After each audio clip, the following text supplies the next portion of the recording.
a gesture of bipartisanship, apparently, in those years, were reported, one Republican was at least reported to have said, if he were not a Democrat, we would elect him as our leader.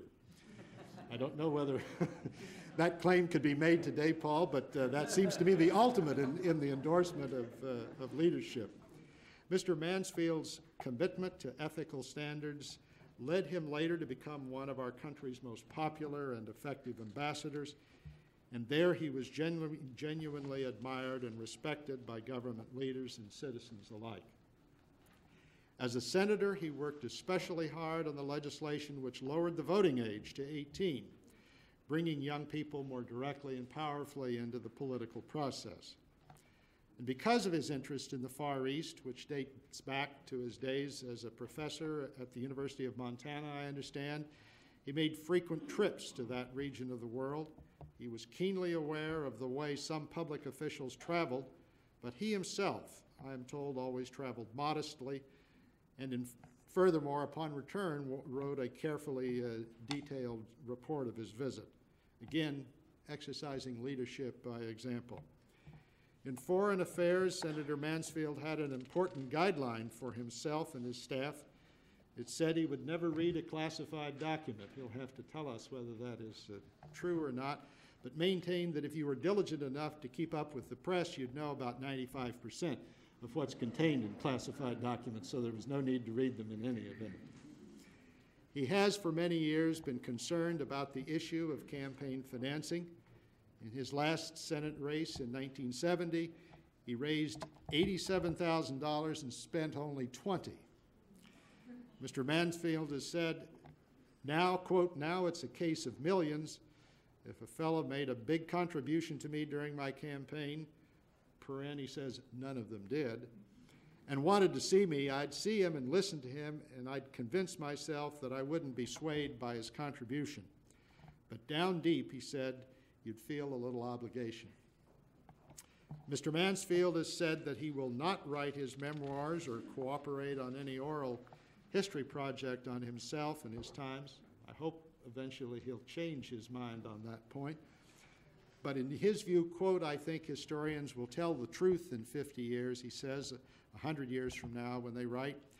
And if you write too soon, you make too many mistakes. I knew I was working with a special person when I began talking with the senator about today's ceremony. It should not come as a surprise that he made it very clear that he expected a modest and understated program.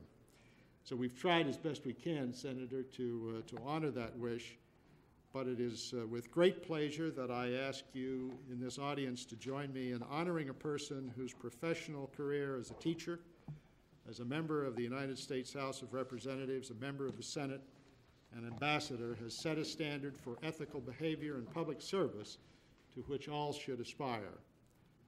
Senator Mansfield, it is by the authority vested in me and with great pleasure that I do hereby confer upon you the first annual Paul H. Douglas Ethics in Government Award, and it would be my pleasure if you would now join me at the podium.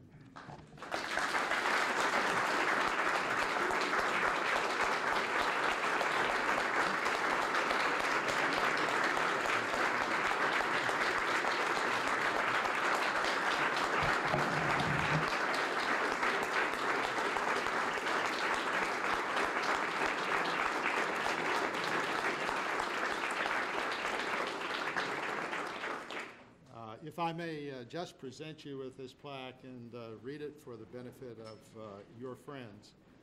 In recognition of his exemplary service to the citizens of the nation and the people of Montana, the Paul H. Douglas Ethics in Government Award is presented to the Honorable Mike Mansfield, March 23, 1994. Thank you.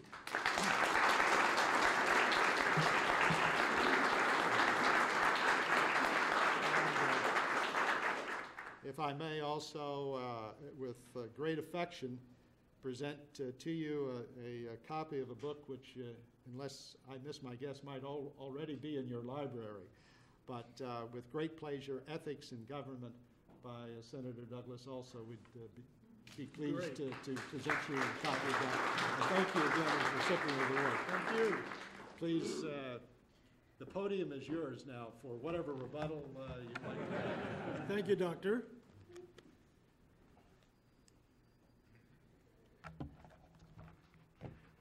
Dr. Eichberg, Senator Simon, Senator Mosley Braun, Mrs. Bandler, your associates, your colleagues, and the friends of Paul Douglas. You have seen fit today to bestow on Maureen, my wife, and me quite an honor. I can think of many others who deserve it more, but as you have chosen us, we are flattered and we are grateful to receive the Paul H. Douglas Award. In 1945 to 1947, I had the pleasure of serving in the 79th Congress with Emily Taft Douglas, where she was designated as Congresswoman at Large from Illinois. She was, among other things, an author, an actress, an internationalist, and a strong proponent of civil rights. She marched at Selma. In her own right, she could also best be described as a stateswoman whose interests were broad, deep, and founded on her strong faith and idealism. It was a privilege to sit next to her on the Foreign Affairs Committee and to learn from her what liberalism really meant. As a dear friend, I cherish her memory. When her husband, Paul Douglas, returned from World War II, he was elected to the United States Senate, and it was in the Senate where I came to know him. I have always felt deep respect, admiration, and appreciation for Senator Douglas and what he achieved in his many official and private capacities. As a dear friend, I also cherish his memory. He was a man of both the extraordinary vision of what America could become and the dedication and skill to move the nation closer to that ideal. He had the rare gift to be able to see the richness and beauty of the forest, while many around him were lost among the trees. I remember him for his other qualities as well, for his courageous spirit, his patriotism, his integrity, his determination, and his optimism.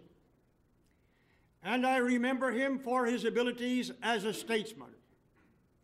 Few could match his skill in mustering and mastering the essentials, in keeping from the urgent from driving out the important, of harnessing the energy of a dream to the machinery of a democratic government. As a nation, we are the better for his many contributions. In many ways, Paul Douglas was the quintessential American and an extraordinary man for his time, for all time.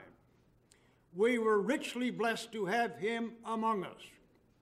Someone, I do not know who, once wrote, "Of those who dream, only the few turn their dreams into action. Of those who act, only the few turn their actions into successes. Of those who succeed, only the few turn their successes into greatness.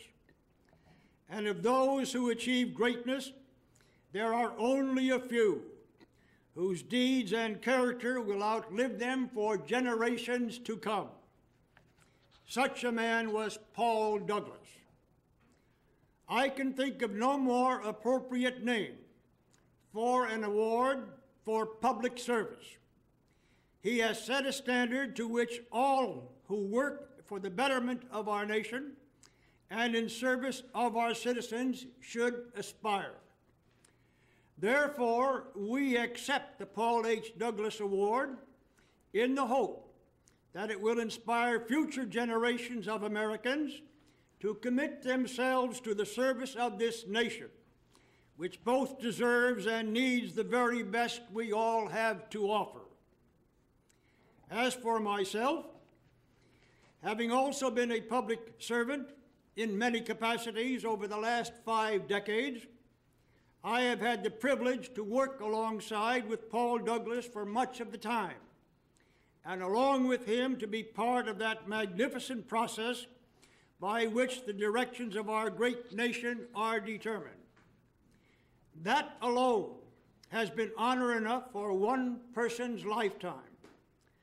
On top of that, this gift that you give us today leaves me with no more to say than a simple and a heartfelt thank you.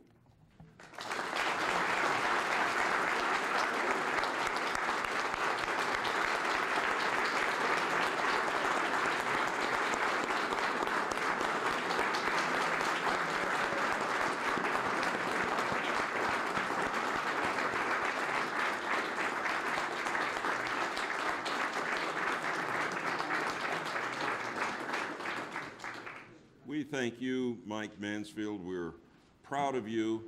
I know some of my colleagues are here. Let me just acknowledge a few. Max Baucus, I forget what state he's from, Mike, but Paul Sarbanes from Maryland, Conrad Burns from Montana, Claiborne Pell from Rhode Island, John Glenn from Ohio, Thad Cochran from Mississippi, Jim Exon from Nebraska, Alan Simpson from Wyoming. Paul Wellstone was here just a moment ago, but had to leave to preside. Oh, all right. You're just short enough I couldn't see you, Paul. And at least 2 former senators here, John Culver and I'm going to get to her, and Bill Proxmire. And Senator Inouye and Senator Stevens, my apologies to the 2 of you. And Pat Leahy, didn't I mention Pat Leahy?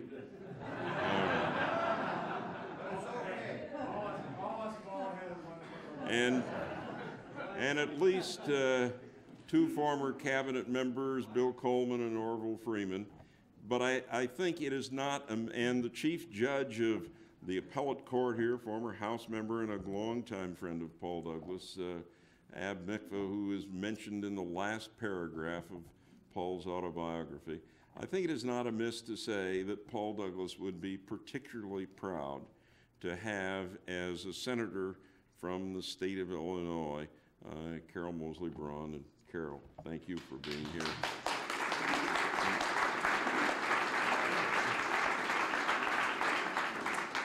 And we thank all of you for being here. For those of you who may wish to attend, there will be a memorial service for Emily Taft Douglas at 6 o'clock in the Russell Building in room 485.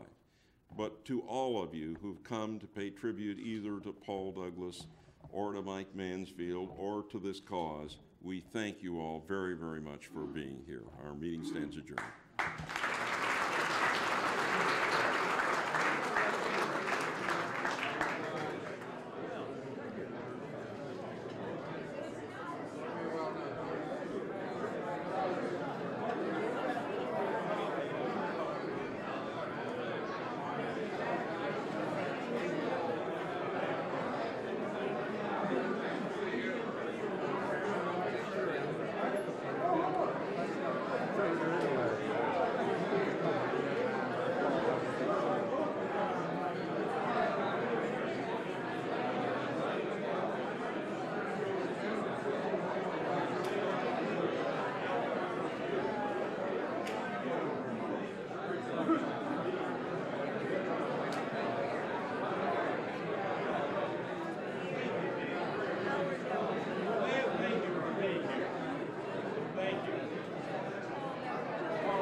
Hello, Elmer. How are you? Nice to see you. Glad you could be here. Thank you for your contribution.